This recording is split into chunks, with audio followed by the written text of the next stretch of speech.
Back here on the week with Mike O'Rourke, radio broadcaster. We've talked about the betting industry, which we used to work in. He joined us many a time when we used to do a Monday afternoon sports show here on Switch Radio. And yeah, it is Survival Sunday. The nerves are jangling, I think it's fair to say. And I don't know about you, Mike. Part of me wishes we hadn't got the result against Arsenal because it's the hope that kills you. It's the hope that kills you. I'd written it off. It is. It's 3 successive seasons as well that we're going to be down to the final game of the season as to whether we are Championship or Premiership side. And having been to Wembley the last 2 times and literally needed a coronary after the heart palpitations of it. I think every Villa fan would take this half a dozen games ago when it literally looked like we were the Titanic. But the problem is that whenever we've been in positions where we've actually been ahead of the game, we don't play very well. So it's probably been our best run of the season, Ben. I would think so. Yeah, I think, and we look actually. I mean, I looked before I came on air. We've only conceded 10 goals in 9 games, which is remarkable considering how many goals we've conceded. I think we have the second leakiest defence after Norwich. So pre-lockdown, it was awful. So fair play to Smith for that. So what we have to do today is we have to simply go out and we have to do what we did against Derby last season, and we have to go and win. We have to win today. Simple as that. Yeah, that mentality. I think I remember the playoff final last year. I felt all day we are going to win today. This is it today. I didn't go. I went to the Carabao Cup final earlier in the season. That was an experience, let me tell you. Great.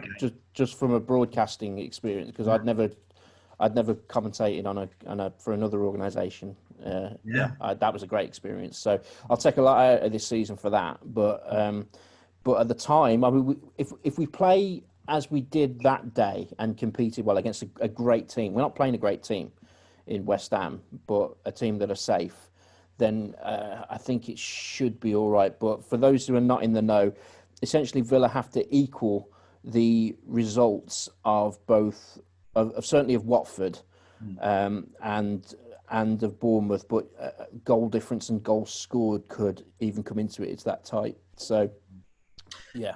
My concern is Bournemouth, because everybody's writing them off saying Everton's going to win, but Everton have been abysmal of late. And I can see Bournemouth going there and really giving it a go. And they'll either lose 5-3 or they'll win. And I have a sneaking suspicion they might win. And I don't do this to be a doom-monger, because Bournemouth have been abysmal this season, but they've been unlucky in the last couple of games. So I do think that Villa, I mean, we play our better football, don't we, Ben, when we actually are positive. When we were defensively minded in the first few games after lockdown, we were awful. I mean, we didn't create anything. There was nothing to be inspired about. And then we conceded silly goals, and then it was all over. And we were then seemingly doomed in the last 3 or 4 games. It's almost as if Dean has said to the players, well, go out and play. And they have played, and we've looked much better. Jack Grealish, the name on everybody's lips, of course, when it comes to Aston Villa, and he's going to be the inspiration. But I'd argue guys like Trezeguet is just as important now, because he's really come to the fore with the 3 goals in the last 3 games. Yeah, bargain at 8 million if he keeps us up, and also Douglas Luiz has been absolutely fantastic. Got a big shout out to Konsa as well after his mistake at Everton. I mean, that could have ruined a young player, but he put in a sterling performance the other day. John McGinn hasn't looked match fit at all. Difficult. But, he had put a decent shift in the other night. Concerns me with goals. We don't. Samata and Davis don't look like scoring, but they are working hard. And we're not going to go to West Ham and win 3-0 today. I think that's the I think you've got to resign yourself to that. It's going to be. I'll take an 87-minute own goal, to be honest. I think when all is said and done, and I look at it the way all the games could go, I think I'm going to watch the cricket. Yes. And just bury my head. and see what happens at the end of it. What happens if there's a rain delay today, though, Ben? Which What are you could going to do happen. then? It's Manchester, isn't it? Test match cricket and all that. I'm sure the conversation that the Sky pundits will have that will fill those 2 hours will be absolutely riveting, and Absolutely. I'll really get involved with. Actually, just want to slight sidetrack here with the cricket, because we do love our cricket as well. I don't Indeed. know if you noticed in the coverage, because I tweeted this to Sky and then I never got a reply. Mm. Uh, the legend that is Bumble, David Lloyd, said with well, England were batting Saturday morning. A ball beat the outside edge of Ollie Pope just before he got out.